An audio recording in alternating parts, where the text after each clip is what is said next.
Bien, buenas tardes, bienvenidos profesores y compañeros.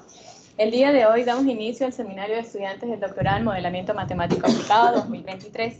Por cuarto año consecutivo, los estudiantes del doctorado en Modelamiento Matemático Aplicado preparan la realización de este seminario. En esta ocasión, el comité organizador, conformado por el candidato a doctor Elkin Helves, la candidata a doctora Laura Romero, el estudiante Jair Erazo y mi persona Yolady Huérfano, programamos 9 sesiones con la aprobación del Comité Curricular del Doctorado en Modelamiento Matemático Aplicado. El seminario de estudiantes se realiza con el fin de divulgar los principales avances investigativos de los diferentes proyectos de investigación que realizan los estudiantes del Doctorado en Modelamiento Matemático Aplicado de la Universidad Católica del Maule. Y adicionalmente conocer el trabajo de investigadores y estudiantes de otras instituciones que se desenvuelve en áreas disciplinares afines. De esta manera, seguir fortaleciendo lazos académicos entre profesores, estudiantes y universidades a nivel nacional e internacional. A lo largo de este seminario seremos testigos de los frutos del arduo trabajo y la pasión que nuestros invitados han invertido en sus trabajos de investigación. Cada sesión será una ventana a la innovación, al conocimiento y a las soluciones que emergen del vasto campo del modelamiento matemático aplicado. En cada presentación y en cada conversación podremos apreciar la riqueza y diversidad del pensamiento académico y cómo juntos contribuimos al progreso de nuestras áreas de estudio. El comité organizador desea que este seminario sea un espacio al progreso de nuestras carreras, que nos proporcione inspiración y que se generen conexiones duraderas. El día de hoy tenemos el agrado de recibir al candidato a doctor Elkin Helves Almeida, estudiante del cuarto año del doctorado en Modelamiento Matemático Aplicado de la Universidad Católica del Maule, magíster en Educación Matemática de la Universidad Nacional Experimental del Táchira, Venezuela, profesor asistente de la Universidad Simón Bolívar, San José de Cúcuta, Colombia, investigador asociado al Sistema Nacional de Ciencias, Tecnología e Innovación, Colombia. El doctor Helves Almeida presentará la charla titulada Modelamiento Matemático sobre computación paralela y distribuida basada en redes neuronales de pesos aleatorios usando bases de datos a gran escala. El candidato a doctor que nos acompaña el día de hoy tiene aproximadamente 30 minutos para realizar su presentación. Luego de la misma tendremos un espacio de 15 minutos para realizar algunas preguntas o comentarios que deseen aportar. De igual manera, le vamos a dar el espacio a las personas que están conectadas. Pueden dejar sus preguntas en el chat o en un momento les damos el espacio para abrir su micrófono y que puedan hacer la pregunta o participación. Bien, muchas gracias, Yolady, por la presentación. Bueno, como lo mencionó Yolady hace un rato, soy Elkin Helves, de cuarto año del doctorado en Modelamiento Matemático de acá de la Universidad Católica del Maule. Y básicamente lo que les voy a presentar el día de hoy es un recorrido sobre el proyecto de tesis que hemos hecho, qué nos falta, en qué estamos, qué se ha postulado, qué se ha publicado, en qué se ha participado y conocer un poco la parte de contexto y matemática que nosotros hemos venido desarrollando con los profesores guía. El proyecto, como lo mencionó Yolady, es modelamiento matemático sobre computación paralela y distribuida basada en redes neuronales de pesos aleatorios usando bases de datos a gran escala.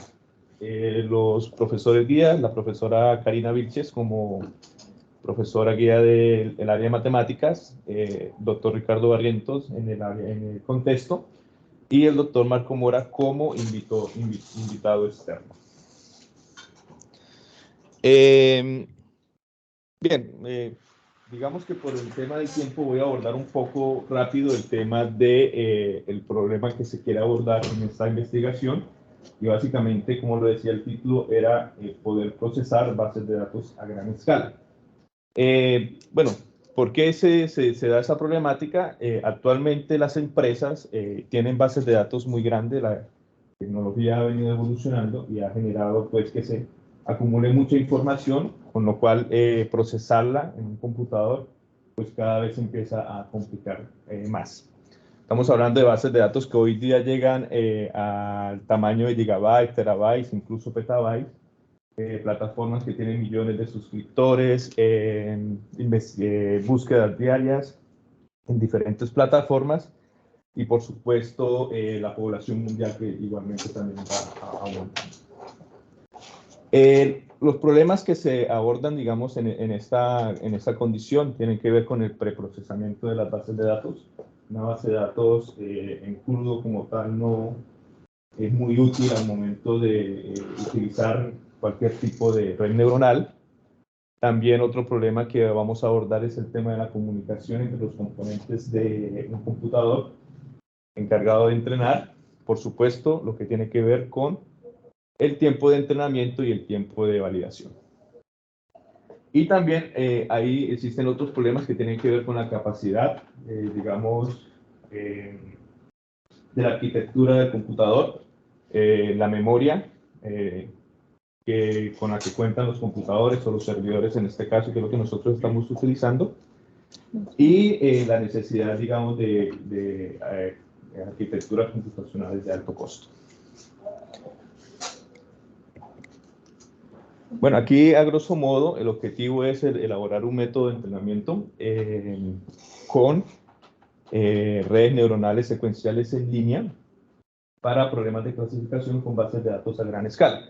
Y los objetivos específicos se enmarcan en desarrollar un modelo matemático basado en la independencia de las operaciones matriciales que se encuentran involucradas en ese entrenamiento.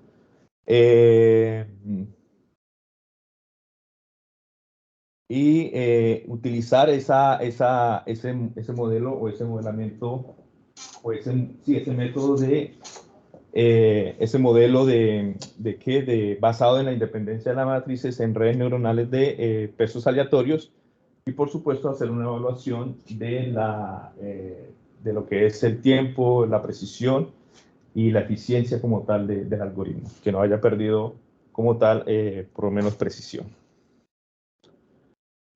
Para contextualizar un poco, una red neuronal de pesos aleatorias es gráficamente de esta forma. Consta en su formato más básico una capa de entrada, una capa oculta y una capa de salida. Esas líneas que podemos ver allí son las conexiones que existen entre capas. Las líneas azules es la conexión que va de la capa de entrada, o sea, la base de datos como tal, o los datos como tal, hacia una capa oculta donde a través de una función de activación y unos pesos aleatorios se genera una matriz con la cual nosotros vamos a calcular los pesos de salida, que son los que están en la capa, en la última capa.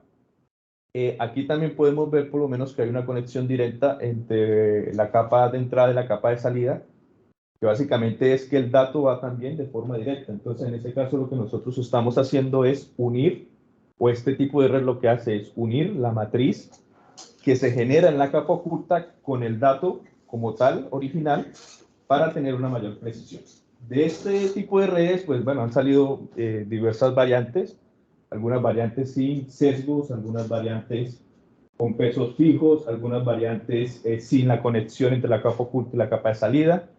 Y bueno, digamos que la que mejor rendimiento o precisión ha demostrado en la literatura, pues ha sido esta que tiene la conexión entre la capa oculta y la capa de salida. Digamos que el hecho de utilizar el dato de entrada junto con el dato de salida de la capa oculta se demostró que puede, digamos, generar mejor precisión que si le quitamos ese enlace como tal.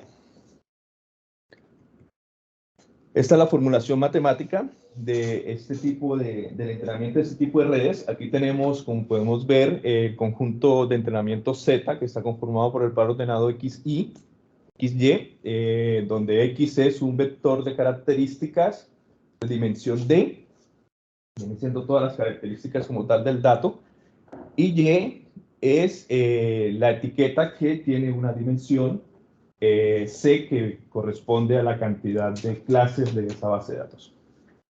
Tenemos una cantidad de datos de entrenamiento N, una función de activación θ, como lo había mencionado hace un rato, un número de neuronas en la capa oculta L, y bueno, utilizamos esta función que está allí para generar el entrenamiento como tal.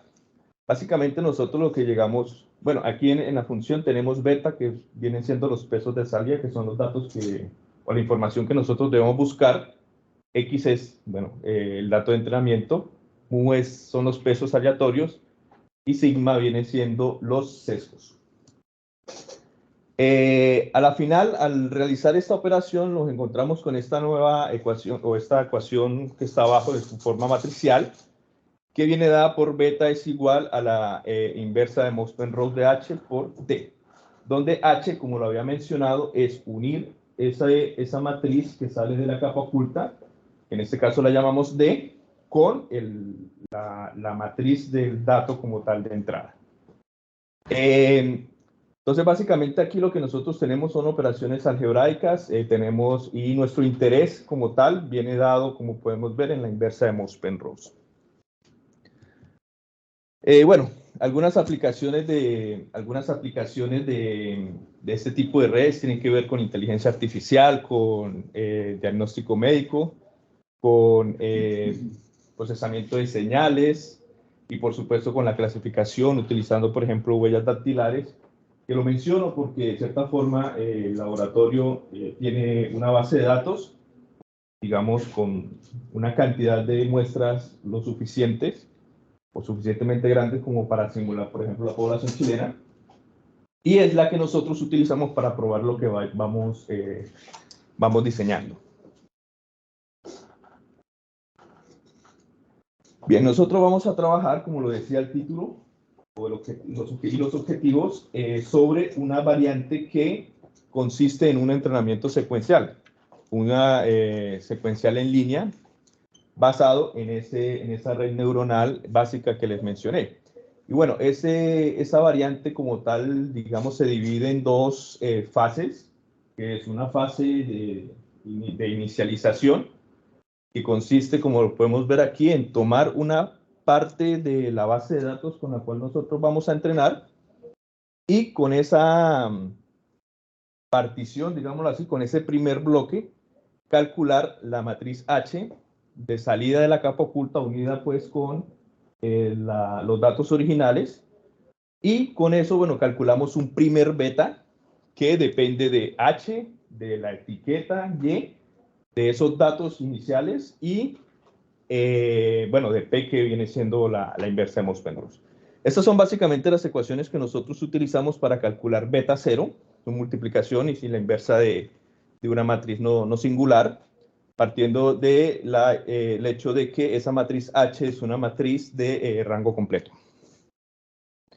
Luego, teniendo los resultados del primer beta o el beta inicial, lo que hace la red es tomar una segunda parte de la base de datos, calcular una nueva matriz H con esos nuevos datos nomás, y utilizando esos datos nuevos, esa matriz nueva H y el beta anterior, se calcula o se actualiza, digamos, el peso, los pesos de salida.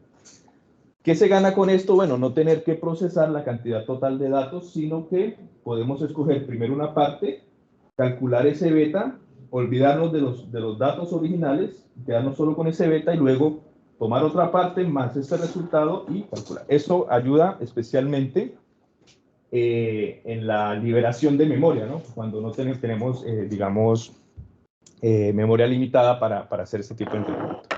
Y también en las aplicaciones del mundo real se utiliza mucho para esos casos donde no tenemos la totalidad de la base de datos al instante, sino que va llegando a medida que se va tomando.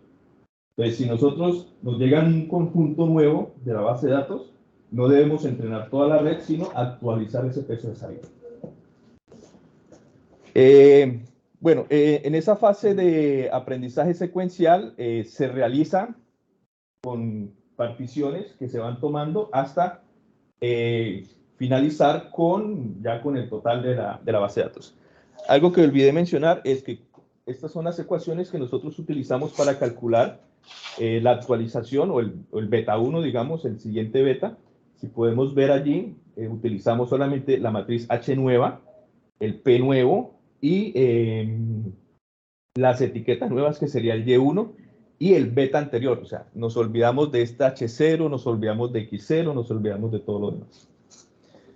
Y bueno, eso lo hacemos repetidamente hasta el último dato, que ya sería con el último beta, y bueno, esta sería como la ecuación general para cualquier conjunto que va ingresando.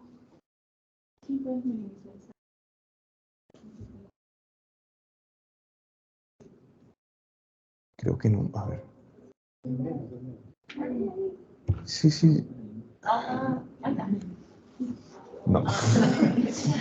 Bien. Porque está. Ya está. Bien. Si nosotros miramos el tema del tiempo, que a la final es una de las cosas que más nos preocupa a nosotros, el tiempo viene dado por la suma de, cada uno de los tiempos en los procesos tanto de fase de inicialización como fase de aprendizaje secuencial. La suma de todos esos tiempos viene siendo el tiempo total. La propuesta que nosotros tenemos en este momento en la que estamos trabajando tiene que ver con la utilización de una forma más efectiva, utilizar de una forma más efectiva los subprocesos de un CPU o los hilos de un CPU. En ese sentido, un subproceso, un hilo, realiza esta parte, que si ustedes lo recuerdan es la parte de la fase de inicialización. Toma la primera partición del conjunto de datos, calcula H y por último calcula el primer beta. Pero mientras el subproceso 0 realiza esa operación, en paralelo el subproceso 1 está calculando la matriz H del segundo conjunto de, digamos, subconjunto de entrenamiento. Si nosotros analizamos un poco, digamos, las dimensiones horizontales de cada uno de los cajones que vemos allí, vemos que el primer cajón del hilo 1 es más grande que el otro. ¿Por qué? Porque necesitamos que mientras el otro calcula un beta, el primero calcula un beta, el segundo lo que llegue solamente a calcular el H. Por lo tanto, va a procesar más datos que en el caso anterior. Cuando el primero termina de calcular el beta 0 y el segundo termina de calcular H1, lo que hacemos es, utilizando los resultados del primero y del segundo, actualizamos los pesos nuevos. Pero en este caso lo actualizamos utilizando los dos subprocesos, sin dejar ninguno descansar. ¿Sí? Entonces ahí estamos optimizando de tal forma que los dos hilos estén trabajando al tiempo. Eso se hace básicamente con todos los subprocesos. No sé, supongamos que tenemos 10. Al final tendríamos el resultado el beta 8 y el último beta como tal lo calculamos utilizando la totalidad de los hilos disponibles. Esto es un modelo pipeline que, bueno, para ejecutarlo evidentemente se debe comprender la complejidad computacional de lo que conlleva leer datos, calcular H0 y el HK más 1, que si recordamos las ecuaciones anteriores, el HK más 1 tiene más operaciones, por lo tanto es más demorado. Entonces, eso, en ese momento estamos en eso. En este caso, el tiempo total, bueno, estaría dado de esta forma y en teoría es menor que si lo hiciéramos con un solo hilo y de forma secuencial. Y bueno, la pregunta aquí, digamos, sería, bien, ¿y cómo calculo los pesos beta utilizando varios hilos? Porque cuando uno, digamos, realiza el programa, por lo general lo realiza un solo hilo. Y aquí nosotros debemos buscar la forma es de que varios hilos puedan ejecutar el proceso para hacerlo pues de forma más rápida. Entonces, en este caso quiero primero recordar las ecuaciones para el caso de la fase de inicialización y para el caso de la fase de aprendizaje secuencial. Esto es lo que hacen con el primer subconjunto y esto es lo que hace con el resto. Si nos fijamos aquí en la fase de aprendizaje secuencial hay más operaciones, por lo tanto implica más demora. Y si analizamos también las operaciones que tenemos allí son multiplicación de matrices, suma, resta, una inversa de una matriz no singular, y eso es lo que nosotros debemos empezar a operar de forma paralela. ¿Cómo lo hacemos? Bueno, para el caso de la suma, bueno, eso es digamos, sencillo. Sabemos que la suma es sumar los elementos en la misma posición. Entonces nosotros lo que hacemos es que cada hilo se encargue de sumar una fila diferente al mismo tiempo. Y por último, bueno, los resultados se van encajando en la matriz final. Y en el caso de la multiplicación es un método similar o sí, parecido, que lo que hace es que cada hilo es una fila diferente en la primera matriz que la multiplica con toda la segunda matriz para encontrar el resultado de esa fila. Y por último, pues ensamblarlo. Esa es como la filosofía que vamos a utilizar en el caso de las suma, resta, multiplicación, cambio de signo, en fin, esas operaciones matriciales. Y para el caso de la inversa, de una matriz no singular, vamos a utilizar el algoritmo de Strasse, que es un algoritmo que lo que hace es particionar, digamos, una matriz cuadrada, n por n, de la forma como vemos allí. Y bueno, a través de igualmente multiplicaciones, restas, sumas, generamos unas submatrices correspondientes a la inversa de la matriz original. Las operaciones se pueden resumir de esta forma, son 11 procesos, 11 pasos, donde tenemos 7 matrices temporales, R1, R2, hasta R7, y utilizando, bueno, casi que de forma secuencial, cada uno de los resultados vamos obteniendo el siguiente, para obtener finalmente lo que es X1, 2, perdón, 1, 1, 1, 2, 2, 1 y 2, 2, que son, como lo vemos acá, creo que está, no, sí, como lo vemos aquí, ensambladas vendría siendo la inversa de esa matriz. Más o menos ese es el algoritmo. Aquí debemos tener en cuenta, por ejemplo, que en el caso de R1 y en el caso de R6, lo que hace es que hace una utilización recurrente del algoritmo, o sea, se devuelve a hacerlo hasta que n sea igual a 1. Ya que cuando n es igual a 1, quiere decir que en la matriz tiene un único elemento y bueno, pues eso es 1 sobre ese elemento. Y vuelve y se regresa y así sucesivamente. Para realizar cada una de esas operaciones, bueno, reutilizamos los algoritmos que les había mencionado hace un rato, de multiplicación, de resta, todo de forma paralela, para que todos los hilos estén trabajando en todo momento. Digamos que basado en esta propuesta, pues hemos querido dividir un poco el aporte. Primero estamos trabajando, o ya estamos finalizando, en un aporte más hacia el álgebra computacional, que tiene que ver con el cómputo de la inversa de Mohs-Penrose, o digamos una propuesta paralela para computar la inversa de Mohs-Penrose en matrices rectangulares de rango completo, para ser un poco más específico. Recordemos que para la inversa de Mohs-Penrose, bueno, debe cumplir con esas 4 condiciones, es única, y dado que es una matriz, son matrices de rango completo, bueno, estamos utilizando esta ecuación que está allí. Para el caso en el que el rango sea n o para el caso en el que el rango sea m. Entonces, el primer aporte está dado por ese método, digámoslo así. Hemos hecho algunas pruebas. Primero queremos justificar un poco el por qué utilizar ese método y no quizás para realizar otro. Las razones son 2. Primero, porque son las ecuaciones o las operaciones que necesitamos para la red, que es lo que hemos mostrado hace un rato. Y segundo, porque a la final, bueno, es uno de los métodos más rápidos para calcular de forma secuencial esa inversa de Mohs-Penrose. Aquí comparamos 6 métodos propuestos en la literatura. El primero es ese que les mencioné anteriormente. El segundo es utilizando la descomposición en valores singulares, muy utilizado especialmente en MATLAB, que es el código PIN. Colocas PIN, matriz, y sale la inversa. El GENIS es un código que se propuso utilizando la factorización de Cholesky. El siguiente es uno que consiste en particionar la matriz en 2, de acuerdo a las columnas.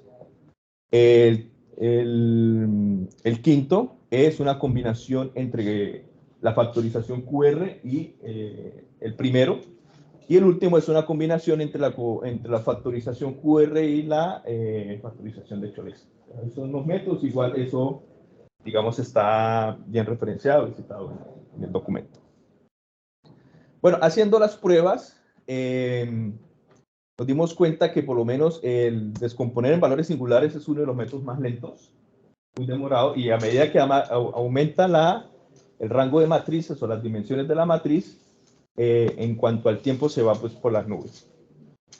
Y en esta segunda gráfica tenemos ya una visión un poco más cerca de los más rápidos, de los métodos más rápidos, y allí podemos observar que a medida que aumenta el rango de las matrices, el método anterior, que es este que les había mencionado, es el que digamos, se opera de forma más rápida, ¿sí? Como que el que no aumenta tanto en cuanto al tiempo. Estas dos matrices, como lo había mencionado, de rango completo, en el que el número de filas es el doble del número de columnas. También quisimos probar qué sucede cuando el número de columnas es el doble del número de filas. El comportamiento es muy similar. Podemos ver que descomposición en valores singulares igual aumenta bastante, mientras que el tensor pues se mantiene, digamos, un poco bajo.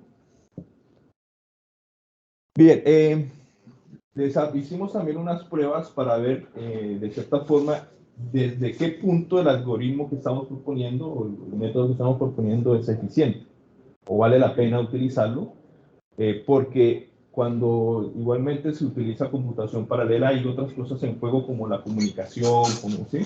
La cantidad de matrices. Entonces hicimos unas pruebas con estas dimensiones. En este caso tenemos el doble de filas que de columnas. Y la línea azul me indica en qué momento el algoritmo empieza a ser más rápido que haciéndolo con un solo hilo, con un solo subproceso. Entonces, aquí podemos observar, bueno, aquí utilizamos 48 subprocesos, vale, bueno, no lo mencioné, pero vale quizás mencionar que para estos experimentos se utilizó un servidor del laboratorio, se utilizó el lenguaje C++ con la librería Eigen, y bueno, se ha utilizado un máximo de 48 subprocesos.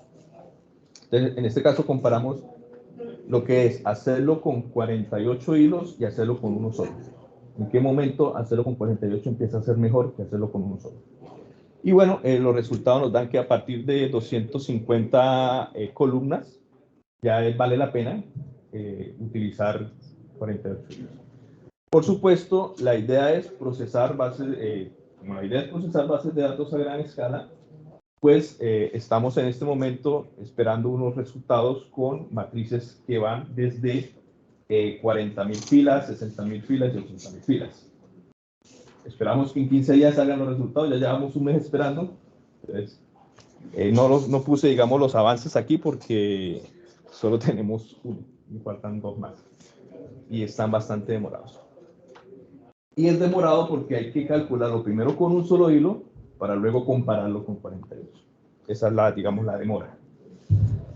Bien, sin embargo, también hemos trabajado en otra propuesta que, digamos, trata de responder igualmente a los objetivos. Esta la manejamos ya hace unos meses atrás y consistía en utilizar un modelo de ensamble, un poco quizás más sencilla porque estamos utilizando un modelo de ensamble y unos métodos ya más estadísticos.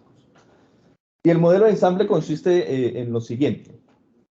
Tenemos el conjunto de datos de entrenamiento y lo que hacemos es dividir ese subconjunto para que cada una red, digamos, secuencial en línea de forma independiente entrene solo con esos datos. Y bueno, después de eso, utilizando el mismo conjunto de entrenamiento, validamos cada una en la red para luego, a través de un criterio de frecuencia, seleccionar cuál es la red que funcionó mejor o cuál es el resultado, cuál resultado de las diferentes redes entrenadas es el mejor, ¿sí? Ese criterio de frecuencia está basado básicamente en lo que es la moda estadística. Si tenemos 10 redes entrenadas, tendríamos 10 resultados de un mismo dato y escogeríamos el que más se repite. Y bueno, esa sería la salida. En este caso, bueno, utilizamos estas bases de datos. Ya aquí sí nos metimos directamente con la red neuronal. Utilizamos esta base de datos que son muy utilizadas en la validación de modelos de redes neuronales y una parte, digamos, de la base de datos de huellas dactilares que tiene el laboratorio. Primero, bueno, calculamos hiperparámetros que tenían que ver con el número de neuronas y con el parámetro de regularización. Esto tocó, bueno, hacer varias pruebas pasando de 2.000 neuronas a 5.000 neuronas y pasando con un dato de regularización como lo vemos allí, lo cual conllevó un montón de tiempo también, esperar estos datos para ver cuál era la combinación mejor, que mejor se comportaba. Luego de eso, bueno, utilizamos la base de datos de huellas dactilares, 200.000 muestras de huellas, y empezamos a trabajar utilizando una red hasta 10 redes, 1, 2, 3, hasta finalizar con 10. Si nosotros analizamos quizás el tiempo de entrenamiento, podemos ver que a medida que aumentamos el número de redes o el número de subprocesos, el tiempo se va disminuyendo. No por mitad, porque pues igual hay otras operaciones que están en juego, pero sí se reduce bastante. Mientras que lo que es la precisión, tanto en el entrenamiento como en el testing, bueno, también mejora un poco. Sin embargo, pues no es mucha la mejora, dado que de cierta forma esta red está bastante procesada, ¿no? Y mirando la aceleración y la eficiencia, normalmente la aceleración nunca es mayor que el número de procesos. Por lo general está por debajo.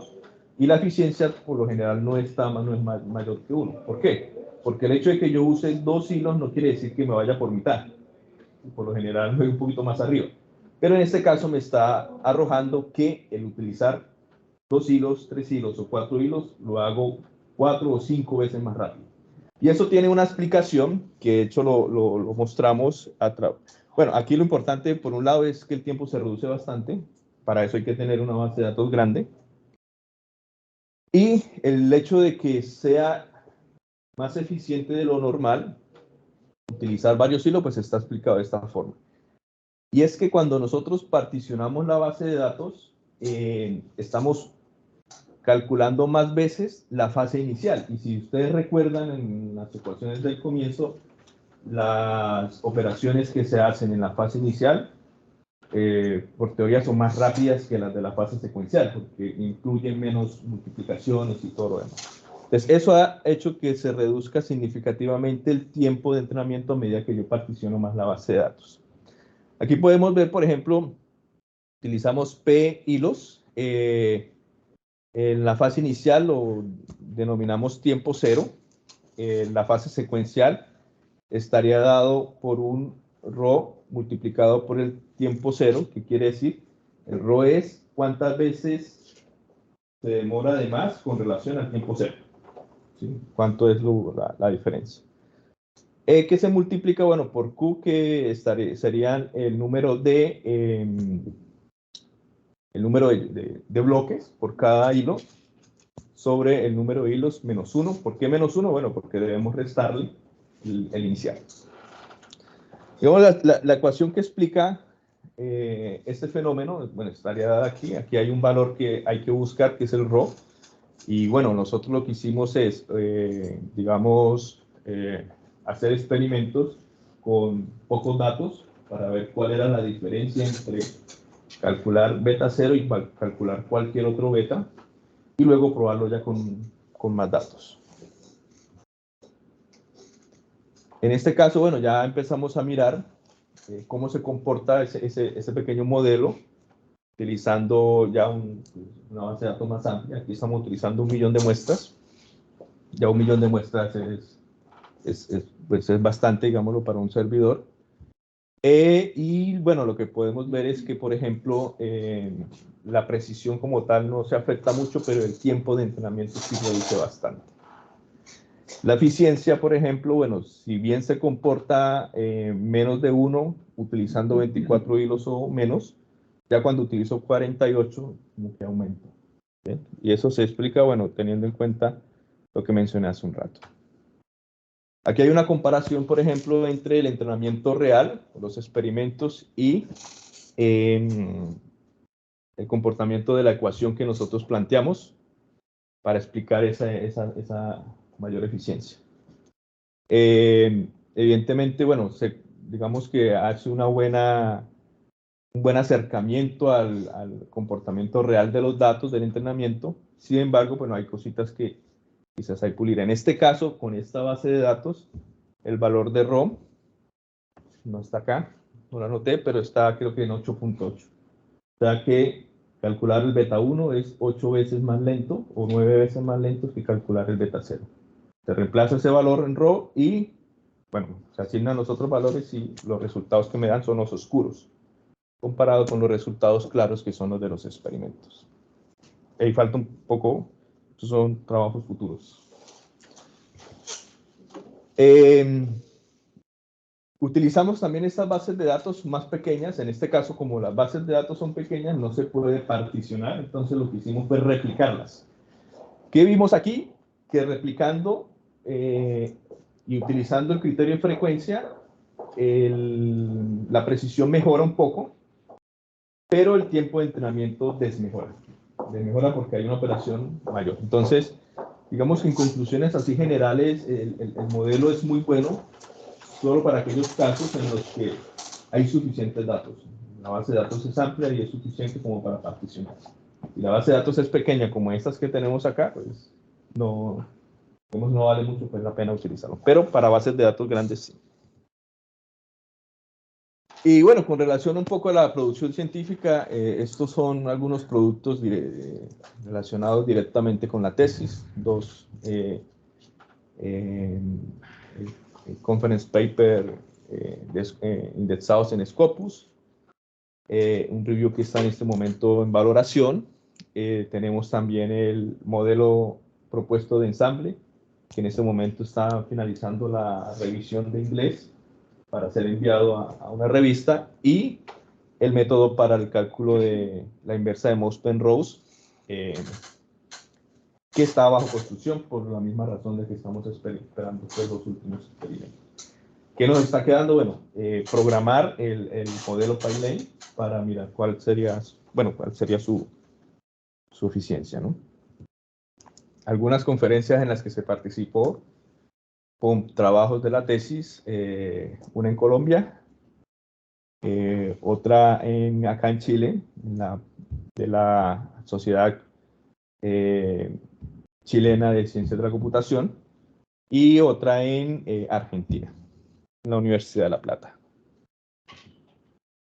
Pasantías, se hizo una corta pasantía en Colombia también, de donde de cierta forma se maduró la idea matemática, especialmente en lo que tiene que ver con el estudio un poco de la complejidad computacional de las operaciones.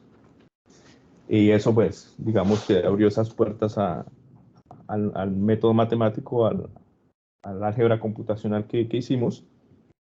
Y otra que está programada para realizarse del 15 de septiembre al 14 de diciembre en la Universidad de Toulouse, en la cual, bueno, la idea es poner en práctica el diseño del PyLane y utilizar, por supuesto, el servidor, el cluster que ellos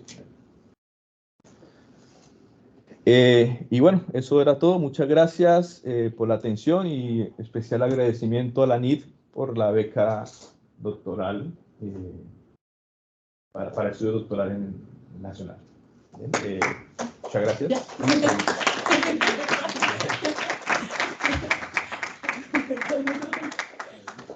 Ok, agradecemos la presentación de nuestro compañero Elkin y ahora se abre el espacio para preguntas, comentarios. ¿Se realizar allá, Amanda?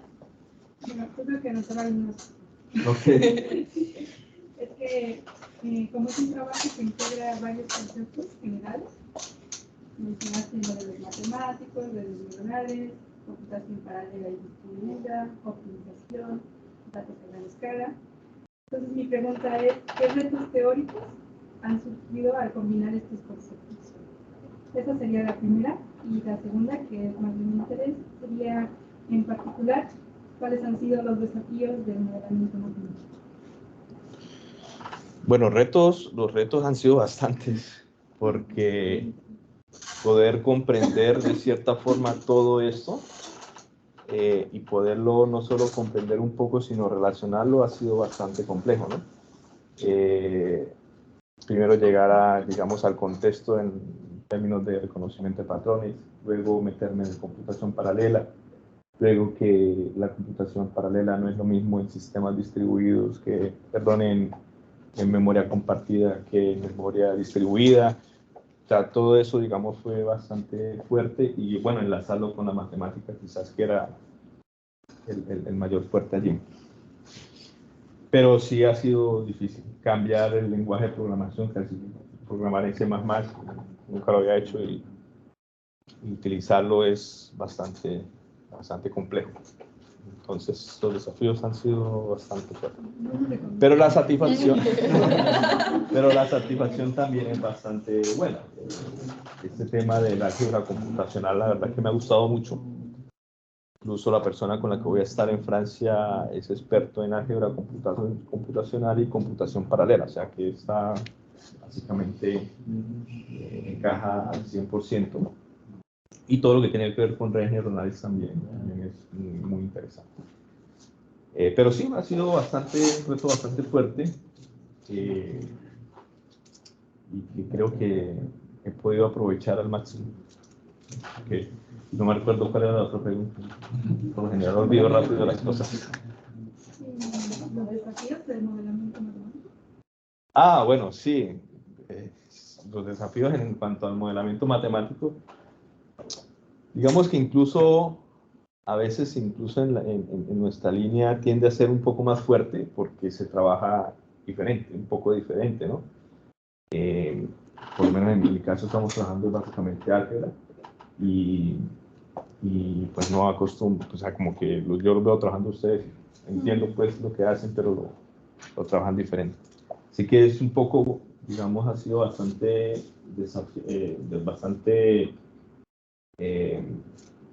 fuerte el poder, digamos, como entender un poco el modelamiento dentro de esta área como tal y entender que el modelamiento matemático no es solo lo que hacen las otras líneas, sino también son muchos factores. Sí, eso. Pero sí, al comienzo fue fuerte. También. Vamos primero con Ledis. Sí, yo tengo una curiosidad más que pregunta, yo creo. En una de los slides, en la parte inferior de la imagen, decía que habías utilizado un diseño 2 a la K, supongo que es un diseño factorial de 2 a la K. ¿Cierto? Que es donde para este tipo de diseño lo que trata es de buscar la menor cantidad de ensayos para lograr el modelo en este caso. ¿Han utilizado algún otro tipo de diseño factorial aparte del de 2 a la K? No, digamos que se utiliza especialmente ese porque como la intención es ir un poco a las grandes dimensiones, pues es una forma, digamos, de, no, como lo dices, no hacer tantos experimentos, sino más bien llegar a eso. Pero no hemos utilizado. Además que en la literatura en cuanto a este tipo de modelos o a este tipo de propuestas de inversas, inversas y todo lo demás, por lo general se utiliza eso. Entonces, hicimos eso, más adelante.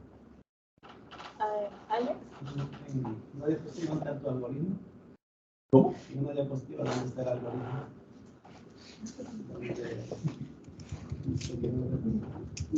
¿En la figura? No más. Ahí. Ahí, ya. ¿Qué tú relacionas R matriz? ¿Las R son matrices? Sí. ¿Por qué se relaciona R con 6, R con 2? Porque R6 lo tienes de R a la menos 5. ¿Tiene algo de alguna propiedad? Sí, de hecho, digamos que esos son eso tiene que ver con la propuesta que hizo Strassen primeramente para la multiplicación de matrices, que redujo la complejidad computacional del método tradicional, que incluso son métodos que enseñan todavía en los colegios porque es más fácil de entender. Incluso reducía a uno las operaciones. Y utilizando esa propuesta, digamos que lo que se obtiene es que a través de esos pasos se obtiene, digamos, el cálculo de cada una de las X. Lo que pasa es que aquí está todo comprimido. algorítmicamente uno lo divide en los diferentes pasos, ¿no? Pero pues básicamente es eso. Por eso es secuencial al fin y al cabo. Solo que las operaciones inmersas en cada uno de ellos pues se realizan de paralelo utilizando multiplicaciones paralelas y todo lo demás. Pero todos son matrices. Eddie. A mí me pareció interesante la arquitectura de la red. Quisiera ver si podemos ver esa diapositiva. ¿El pipeline? La arquitectura, donde estaba el dibujito que se conectaban las... ¿Este? No, el dibujo de las neuronas. La capa de entrada, la capa de salida. Lo primerito. Este. Eso. La red que conocía de pesos aleatorios nomás se comunicaba con la capa de entrada, la capa intermedia y la capa de salida. Pero ahí miro que hay otras conexiones que van directo a la capa de salida, ¿no? Sí. Y usted mencionó de que esa red es mejor que las anteriores, es decir, que las que no tenían conexiones directas a la capa de salida. ¿Eso mejor es en qué sentido? ¿En precisión, en tiempo? Bien. Esta red, como tal, se propuso en 94. ¿Sí? Y de ahí, digamos, empezaron a salir ciertas variantes, como por ejemplo quitarle el sigma, que vendrían siendo los sesgos, dejar quizás los pesos fijos, algunos pesos fijos, como los sigma, y otra que fue eliminarle ese acceso o esa conexión directa entre la capa oculta y la capa de salida, que es la que pues, se conoce como el Learning Machine, pero básicamente es una variante de esta red que se propuso mucho antes. Digamos que recientemente se han hecho experimentos bastante profundos con muchas bases de datos. De hecho, hay un paper que la hace con 200 bases de datos, creo que es una, y prueba las diferentes variantes. Entonces, prueba cómo se comporta sin el enlace, cómo se comporta con el enlace, cómo se comporta con los sesgos, sin los sesgos, y hace todo ese tipo de combinaciones. Y a la final, alguna de las conclusiones es que, por un lado, este enlace directo le genera mayor precisión a la red, porque de cierta forma también se está trabajando con el dato original, además del dato de la capa de salida. Y, por ejemplo, otra conclusión era que el sesgo, si bien daba cierta precisión mejor, quitárselo no era mucho. O sea, quizás de algo que se puede prescindir es del sesgo, más no de la capa, de la conexión entre las dos capas. Pero digamos, esta fue la primera que se propuso, y de ahí empezaron a salir variantes. Yo mirando la arquitectura así de una manera intuitiva, ¿no? Y si lo pudiéramos, en el caso de asociar esa arquitectura con un circuito eléctrico, por ejemplo, yo diría que esas conexiones que van de la capa de entrada a la capa oculta podrían interpretarse como una resistencia, ¿no? Y entonces, en circuitos, la corriente siempre va a fluir por donde haya menos resistencia, ¿no? ¿Sí o no? Pues, yo la verdad no recuerdo los conceptos. Sí, es así. Siempre va a fluir, supongamos que sí, siempre va a fluir por el camino de menor resistencia. Ajá. Y como en esas redes se trata del cálculo de los pesos, ¿no?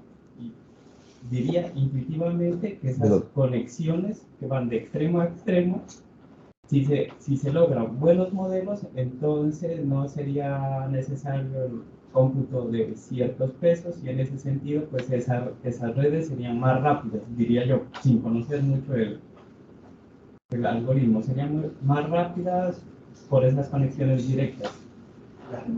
Diría, pues no, aunque no conozco, me tocaría profundizar.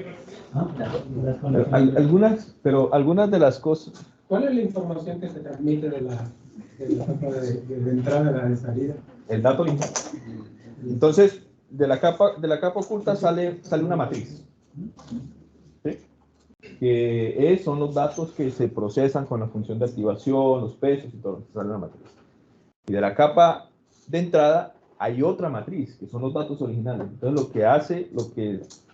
lo que se está haciendo allí es que se está colocando al lado de una, o sea, como si se colocaran las dos matrices allí, y con esa matriz completa se calcula los pesos de salida. En ese caso, digamos, bueno, en ese caso, evidentemente tenemos una matriz más grande, que conlleva que sea un poco más demorada. Sin embargo, también hay pruebas, hay experimentos que el hecho de utilizar esa conexión directa implica también no utilizar tantas neuronas. Y eso, el no utilizar tantas neuronas también reduce la dimensión de la matriz. Entonces, una cosa, digamos, por la otra. Y está ganando precisión y el tiempo realmente no se afecta mucho. Me parece bien interesante esa arquitectura porque no la conocía la arquitectura. Y una última pregunta. Es que mencionaba que para calcular la inversa de Mortenberg se necesitaba que la matriz tenga rango completo. Yo quiero ahí hacer una pregunta asociada a los pesos de la red. ¿Esos pesos de la red no tienen algo que ver para que esa matriz tenga rango completo? De cierta, bueno, no lo he revisado detalladamente, pero sí de cierta forma tiene que ver mucho el peso. Los pesos, porque como son aleatorios, pues al pasar también por la función de activación y todo lo demás, modifica el dato original. Entonces eso hace que de cierta forma sea linealmente independiente. Pero no lo he detallado bien. ¿Será que siempre tiene rango completo? Sí, de hecho sí, siempre. Yo creo que siempre tiene rango completo. Creería, ¿no? Sí, sí. De hecho, por eso digamos, la propuesta original viene dada de esa forma, calculando, digamos, los pesos de salida utilizando este método de efecto inverso. Ya después se empezaron a utilizar también descomposiciones, factorización y todo lo demás, pero a la final es una matriz de rango completo. La condición de rango no completo es la condición de igualdad. Porque es una condición que se quiebra fácil. Es decir, al menos ruido tengo rango completo.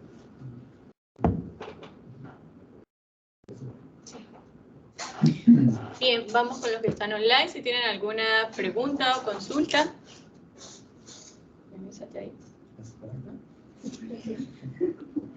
Ok. Última pregunta, vamos con Ángel. Gracias, Ekin, por la presentación. Y bueno, yo tengo como una consulta con respecto a la estimación de los hiperparámetros. Sí. En ese caso, en el problema de optimización, cuando se aplica en la red, no sé si tú utilizaste el término de regularización, en este caso estaría asociado a un C, ¿no es cierto? C y el número de neuronas. Yo quisiera saber de qué forma estimaste esos valores, teniendo en cuenta que la base de datos es grande, ¿cierto? Y lo otro, no sé si tú probaste con diferentes tamaños de bloque. Y no sé si viste con respecto al rendimiento, si se altera o no, y en base a la estimación del C. No sé si me entendiste. Sí. Bien, la estimación de los hiperparámetros, voy a poner la figura. La estimación de esos hiperparámetros se calculó a través de experimentos, ¿no? Pero no se utiliza la totalidad de la base de datos. Se utiliza una parte más pequeña. En este caso se utilizaron 36.000 ejemplos para entrenar, 12.000 para validar y 12.000 para la prueba. Y luego, bueno, esos resultados o esos hiperparámetros se utilizaron para la base de datos grande, que era un millón de metros. Bueno, por un lado eso, se utiliza una parte de la base de datos. Por otro lado, la forma de hacerlo, o de mirar esos valores, fue utilizando una especie de malla, donde iba cambiando el parámetro C y iba cambiando el número de neuronas. Y ahí, bueno, iba generando resultados y a la final se construye como tal la malla que vemos allí. Y lo otro, me preguntará que se había probado con diferentes bloques, ¿no? No, se utilizó solamente, se hizo experimento con un solo tamaño de bloques, y ese tamaño de bloques fue el mismo que se utilizó después con la base de datos grande.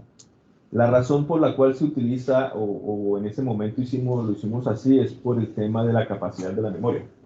Tratar de utilizar al máximo el servidor. Entonces, o sea, de tal forma que cuando se esté trabajando con cada bloque, pues el servidor la memoria esté trabajando. Pero no recuerdo ahorita en este momento cuántos datos fue que pasé en cada bloque. La verdad no lo recuerdo. No está allí. No recuerdo si eran 9000 datos. Sí, 9000 datos, creo que era por cada bloque. Cada bloque tenía 9000 datos. Y la última, con respecto a cuando tú, por ejemplo, tú le entregas al bloque inicial una dimensión, una cantidad de datos, y al resto... Son iguales. Exacto. Entonces, por ejemplo, para el primer bloque tú tienes una salida, tienes unos pesos, ¿cierto? Para el otro bloque, bueno, según lo que entendí, estos se iban calculando por hilos independientes, ¿cierto? Y al final yo entiendo que esos pesos los sumaste, no sé, para que tú sumes, digamos, esas matrices, se tienen que guardar en algún momento, o porque en este caso, si es que se guardan, se estarían como ocupando memoria, digamos. Es que lo que se guarda es el beta, no la matriz como tal. Los pesos de salida. Sí. Bueno, ahí por eso, bueno, en eso es lo que estamos trabajando ahorita, y ahí es donde hay que mirar con cuántos datos se puede trabajar, cuántos debería procesar el hilo 1, el hilo 2, el hilo 3, de tal forma que la memoria tampoco se sature. Pero evidentemente ahí juega uno con el peso de los datos. Y bueno, partiendo del hecho de que no se guarda toda la matriz, sino el beta. A medida que calcula un beta, pues se borra el anterior. Y así se van borrando a medida que... Pero sí, cuando uno manda los entrenamientos, pues piensa en eso, que no se vaya a saturar la memoria, porque eso afecta como tal el tiempo. Uno tiene en cuenta cuánto pesa cada dato. Bien, entonces, bueno, una vez más agradecemos la participación de nuestro compañero Elgin para este seminario. Agradecemos también la presencia, la asistencia de todos los presentes y los que están online, y desde ya quedan invitados para el próximo seminario que se realizará el día 25 de agosto con el candidato doctor Dairo Hernández de la Universidad EAFIT Colombia. Muchas gracias.